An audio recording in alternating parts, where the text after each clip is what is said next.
একটি রাজনৈতিক দল আমি দেখলাম, এটা আমার কাছে বিস্ময় লেগেছে, যে দেশপ্রেমিক তারা আর সেনাবাহিনী দেশপ্রেমিক নিঃসন্দেহে, কারণ তাদের পূর্বসূরীরা এই বাংলাদেশ নির্মাণে জীবন বাজি রেখে যুদ্ধ করেছে, তারাই স্বাধীনতার ঘোষণা দিয়েছে।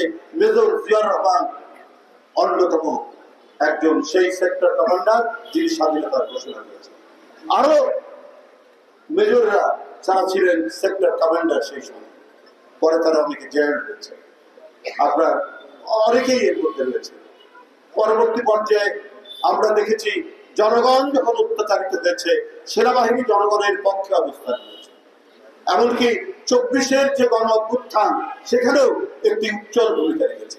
আমি সেই রাজনৈতিক দলকে বলতে চাই, ইসলামপন্থী সেই রাজনৈতিক দল, যে আপনাদের 71-এর ভূমিকা কি ছিল? আপনারা কোন সেক্টরে যুদ্ধ করেছেন? আপনারা কোন সেক্টর কমান্ডারের আন্ডারে যুদ্ধ করেছেন?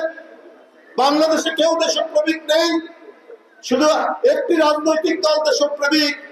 এই ধরনের বিভ্রান্তি আপনারা তৈরি করলে মানুষ হাসবে, মানুষ হাসি ছাড়া আর কিছু